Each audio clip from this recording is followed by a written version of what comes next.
my name is Autumn Dickson, and this week is June 15th through the 21st of the Come Follow Me program associated with the Church of Jesus Christ of Latter-day Saints. And this week we are studying 1 Samuel 17 through 18, 24 through 26, and 2 Samuel 5 through 7. In chapter 17, we get to read the famous, phenomenal story of David and Goliath. It is a story of tremendous faith, and it teaches us how to follow Jesus Christ. It is a big deal that David saved the Israelites. It is also significant how David defeated Goliath and saved Israel. We see Goliath, and he is taunting the Israelites for 40 days. And he's telling the Israelites, send out a champion to fight me, and we will use this battle between me and your champion to determine the results of the battle. David eventually comes along, and he offers to be this champion, to go out and fight Goliath. Saul offers his armor. So Saul's like, yeah, David, you can go. And Saul offers his armor to David, and David tries it on, and it doesn't go so well. So this is 1 Samuel chapter 17, verse 39. And David girded his sword upon his armor, so Saul's armor, and he assayed to go, for he had not proved it. And David said unto Saul, I cannot go with these, for I have not proved them. And David put them off him. So it says that he tries on the armor, and he essayed to go. So he had a really difficult time moving.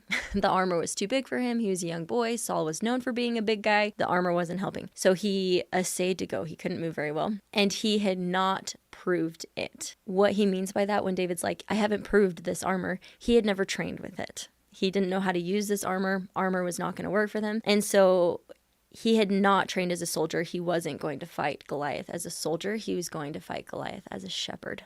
So he took his shepherd weapons, he forgoed the armor, and he goes on to defeat Goliath. I want to talk about a couple of these details. And that first detail has to do with the armor. David went forward against Goliath with nothing but faith in the Lord. So he had a slingshot, but he went forward with faith in the Lord. It's not just that he said no to the armor, it's that the armor was weighing him down. And I want to talk about that in the backdrop of what this battle really is about. Couple posts ago, Israel came to Samuel and they're like, we want a king. Give us a king. They were rejecting the Lord as their king, and they wanted a different mortal king. And it's really interesting because the reason that they very specifically gave to Samuel, they're like, hey, your sons are corrupt, we want a king. But the other reason that they gave to Samuel, they're like, we want a king because we want someone to go before us in battle. We want to be like other nations who have a defender who stands in front of them and goes forth into battle. Now, this is really significant. This is so significant because the Israelites are like, Samuel, we're rejecting God.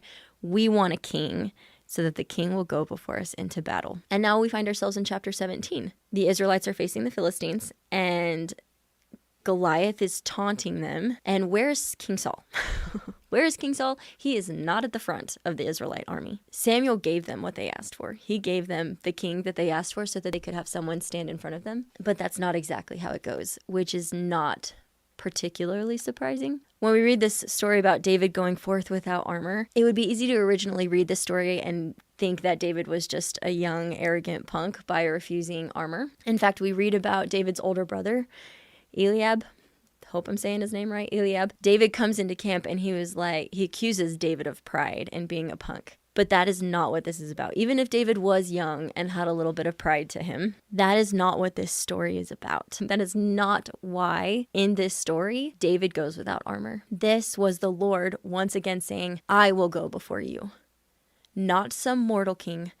I will go before you. David did not outright refuse the armor. He didn't have Saul come out and be like, hey, here's my armor. And David's like, nah, I'm not trying that on. David tried on the armor, and it weighed him down.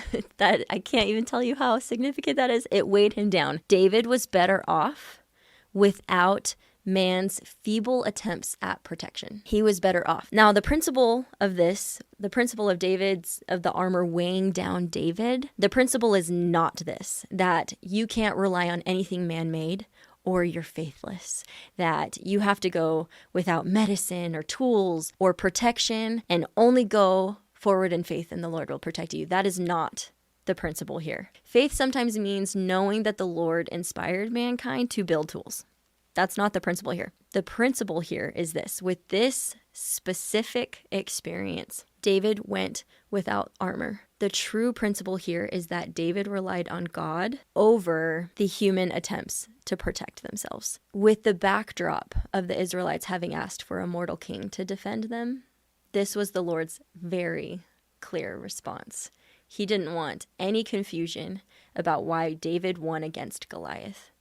He wanted it very clear, the Lord wanted it very clear, that he was Israel's king and defender. And it's so poignant in the backdrop of the fact that Israel had chosen Saul. They wanted man's protection, and this was the Lord's response. David was hindered by man's protection.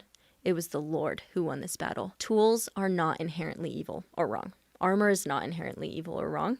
Armor is very likely inspired by the Lord. But in this specific story, the armor represented the same thing that King Saul represented. It represented a rejection of God's protection. It represented putting your trust in the insufficient protection of mankind. Saul did not help the Israelites when it came down to it. He did not stand in front of them. The armor weighed David down. It didn't help him. Detail number 2 that I want to talk about. 40 days. Goliath taunted the Israelite army for 40 days. And so maybe you're asking yourself, Autumn, how is this one of the ways that David defeated Goliath specifically? And in my unqualified opinion, here's what I'm going to tell you. This is the gospel according to Autumn, obviously, because we don't have these details in the Bible. But I believe, or I'm just guessing, that if David had come sooner than that 40 days, stick with me, I promise I'm getting to a principle. If David had come sooner than 40 days, he would not have been able to defeat Goliath because the Israelites would not have let David fight Goliath. Now, I don't know the exact details of how that went down or whether that's true, but let me talk about it from a gospel principle standpoint in which the principle is true, even if those details are a little skewed. The number 40 is significant in the Bible. It symbolizes testing and trial. So Christ fasted for 40 days. It rained for 40 days and nights when Noah was on the ark. The Israelites wandered in the wilderness for 40 years. 40 is a significant number. And so when I read 40 days, that Goliath kept coming out for 40 days, over a month, and was taunting the Israelite army, I ask myself, was this actually 40 days? Was this truly 40 days? Or is the Bible simply trying to tell me that it was a full cycle of testing for the Israelites? Had they completed their full cycle of trials? Was 40 really 40? Or is the Bible trying to teach us that Israel had finally reached a point where they were desperate enough to use a young boy, to use David, a shepherd boy, a young boy, to go out and fight Goliath? Had they finally reached that point because it had been so long that they were without hope? Regardless of whether it's true, regardless of whether David had showed up at 10 days and said, hey, I want to fight Goliath, and Israel's like, no, not yet. Like, we're not that desperate yet. Regardless of whether those details are true,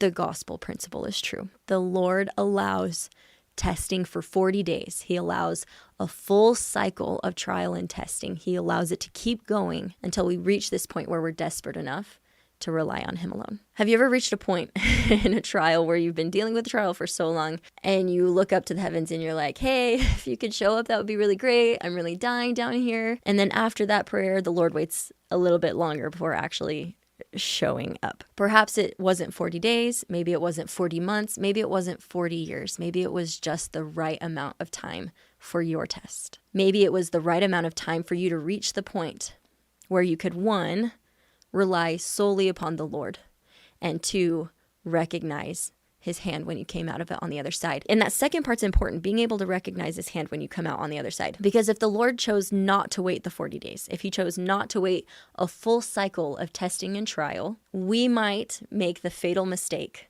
of attributing our success to our own fortitude. The Lord waits until we are truly lost. And he does this for the unique purpose of helping us realize that he is the only one who can deliver us. So that can get deeply ingrained in our bones that the Lord is the one who delivers us. If he comes in too early, we don't learn that lesson. We think we just survived it on our own and did okay. He waits until we reach the point where we only have him to rely on. So would the Israelites have let David try before 40 days?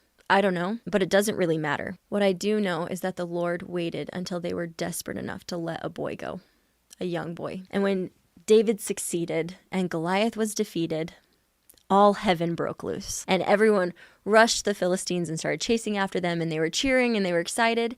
And in that moment, their faith was bolstered, and for that moment, they recognized who was standing beside them. I testify that the Lord is in the details of the stories in the Old Testament. He is there in every single time I find a new detail that I didn't see before. I see the Lord. He has these incredible, intricate patterns. He has these layers and layers and layers that teach us and refine us and help us invite Christ into our lives more. I am grateful for the journey that he has given me to learn the scriptures, that he gave us Come Follow Me to delve deeper into these scriptures and learn about him. I testify that Come Follow Me can change your life because it can teach you about Jesus Christ. And I say that in the name of Jesus Christ. Amen.